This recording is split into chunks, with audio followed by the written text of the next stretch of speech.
Welcome to Shorty SuperCoach and welcome to another player profile. Now, throughout this pre-season, I've already mentioned that I've got a couple of selections right from last year, which is all well and good. But this man that I'm going to take a look at, I most definitely got badly wrong last year. Dan Hannebery really burnt me big time last season. I pumped him up this time last year. Was obviously one of my premium midfielders, coming off solid averages. Young man in his prime, really thought he would continue on and be one of these super premiums for a number of years, averaging 110 plus for a long period of time, but he dropped down to 97.3. Now, his averages going through the years after really bouncing out and coming onto the scene in 2013, where he averaged 95.3 after a few 80s, stepped it up to 101 in 2014, and 2015 and 16 with a real good seasons, average of 114.5 and 113.4. So I was all about him, really pleased with him. Thought this man's an explosive player, never stops running, wins his own ball, in a good side. There's no reason this is going to drop off. Yet somehow it did, and he went down to 97.3. And looking through the numbers, they are quite interesting because that's a significant drop. 17 points or 16 points, whatever it is, that's a massive drop, particularly from a guy who's not a flash in the pan. He's been a very good player for a fair period of time, 3 years of averaging 100 plus, some really good finals in there as well. So what happened? Probably the first thing that jumps to people's minds is Sydney's start, that first 6 rounds where they lost them all. Rounds 1 to 6, he was far from their worst. He averaged 90.8 with 3 tons in there. 52 and 71, I think it was in the first 2 rounds. But aside from that, he was pretty fine. Round 7 to 22, he didn't play the last game. Averaged 99.9 with 8 tons. So, look, I think really he just lost that big ceiling and had a few more games which were around the 60, 70 mark in particular. After round 6, I'm thinking 90.8, gee, do you get rid of him? Then round 7, 118, 134, 137, 115. I'm thinking, yeah, look, the Swans are back. Hannebery's back. All right. Hasn't been a great selection for the first 6 rounds, but he's going to come out and average that 110 from round 6 onwards. Certainly didn't happen. In fact, his last 10 games just averaged 89.4 and then 95 and 88 in the finals.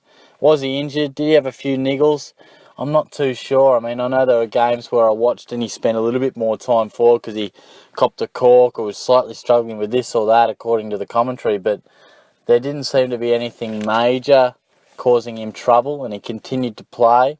So I'm not exactly sure what was going on there, but certainly from watching matches, now he was a player who would sometimes start on a wing and work his way into a stoppage or into the clearance, but I felt a lot of the time Hannebery was the man to come in off the wing. Now, that's not too bad for some players, and some extremely good midfielders do that and do it to great effect, but it does take you out of that initial first bounce stoppage and the first possession, and I felt that Hannebery really was starved of a bit of that.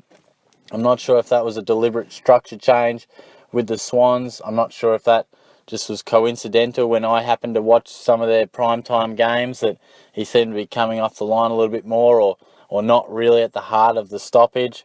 And that was something that maybe was a contributing factor. But nonetheless, looking through his stats, the clear drop-off was his possessions. Now, sometimes you look at players and it's 1 or 2 numbers here, or he dropped 3 or 4 there, but Hannebery from 2016 to 2017 dropped about 7 possessions per game.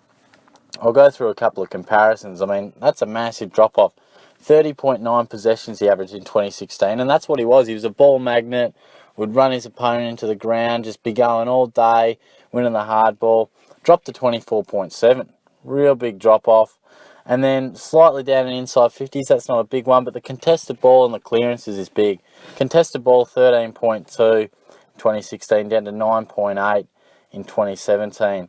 Clearances, 4.7 down to 3. Now, that's a reasonable drop-off. It's not huge. Contested ball is pretty big, but I think the fact that they did go down, and in particular his disposals numbers just plummeted, then clearly he was getting less opportunity. Because I don't think he had a shocking season. He was still named in the Swans best reasonable amount of times and had his tons, but he didn't have as many 3-vote best on ground games or in the best couple of players on the ground.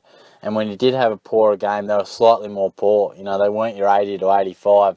They were your low 70s. So they're just minor little changes, but certainly the disposals, for whatever the reason was it starting position? Was he slightly off certain stages through the season? I'm not sure, but looking at even his time on ground, you know, it went down 4%, which 85.4, that's what fair few midfielders roll at, down to 81.9. You know, why is that? Is that he's in a bit more of a rotation? He's getting obviously more bench time, you know. Is he slightly moved out from that midfield position? You know, ever so slightly more of a winger because he is such a good runner.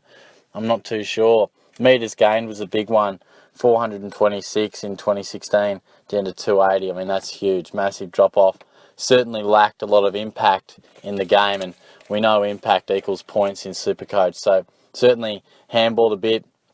I felt his disposal with his boot was a bit off too. So I think that was something we've got to take a look at. But looking at the overall Swans midfield and just where he stacks up, because I suppose when you say, well, has he been drifted out or pushed aside? I mean, why would he be? Tom Mitchell's left. Yeah, Isaac Heaney's coming in, a couple other guys, but, you know, surely Hannebery's one of your main men in there.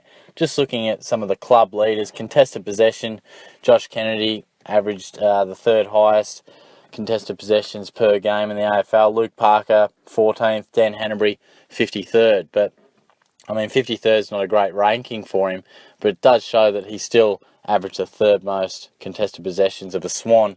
Clearances wasn't quite the same. Kennedy ranked equal 4th in the comp. Luke Parker, 12th. George Hewitt, 87th, along with Isaac Heaney, 87th, equal.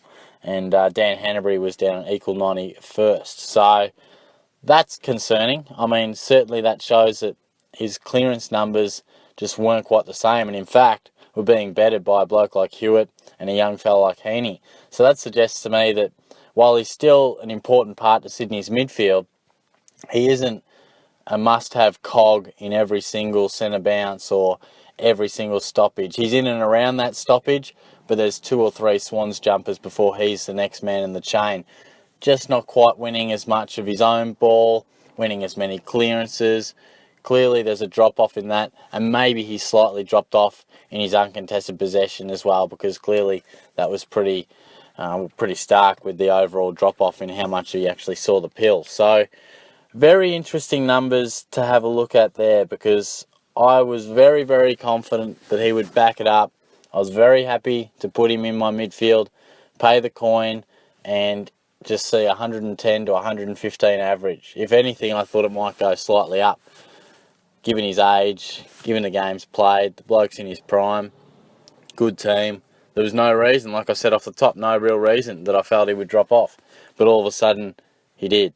So there's a few numbers dissected and potentially why he did drop off. And I guess the question is he going to get back to that level? Can we trust him? I'm not so sure. I mean, looking at it, I feel like he could be a bargain. You know, just a slight little drop off. I remember we saw Josh Kennedy. I'd have to go back and have a look, but I remember one season after breaking out, I think he dropped back down to maybe 96. I could be guessing here, but get onto our Footy Wire and have a look. Dropped down to an average of maybe 96, and then he sort of backed it up to high 105, 106s, I think. Something along that. The point I'm trying to make is, had a drop-off, we all got concerned, but then he reproduced it. So whether Hannebery can do that or not, we'll have to take a look at where he's really lining up for that pre-season. Is he getting overshadowed by Hewitt? Is Heaney getting way more midfield minutes?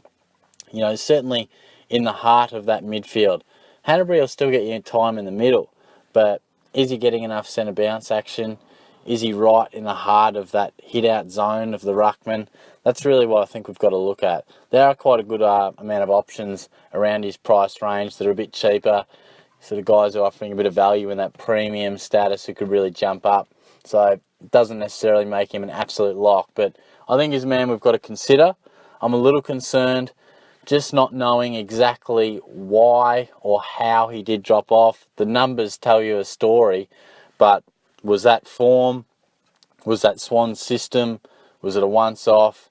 We'll have to see where he can get back to just amassing possessions, because I think that's where he's at his best. He's not like a Bontempelli who can get 22 touches, kick a couple of goals, couple of clunks, great goal assist, and he's got a 120 on the board. Hannebery needs to be getting 30 touches a game, a bit like your Lachie Neils and your Zach Merritts. They need a high volume of possession to score well, not the sort of guy who just gets high points per possession. So he's a man that really needs to get back to that ball-winning best, and a lot of that's got to do with where he lines up on the ground. So I'll be taking reasonable note to that watching the pre-season. So let me know where you're at with Hannebery. I think he's an interesting one, that's for sure, because the fact that we've seen some really consistent seasons, some extremely good seasons, and then that sort of a drop-off for no real reason is very interesting. So let me know your thoughts. Certainly comment away. I got to a few comments the other day, so hopefully you're checking in on those, and I'll get around to most of the videos when I can. But appreciate the views, appreciate the comments. Subscribe away, and I'll talk to you soon.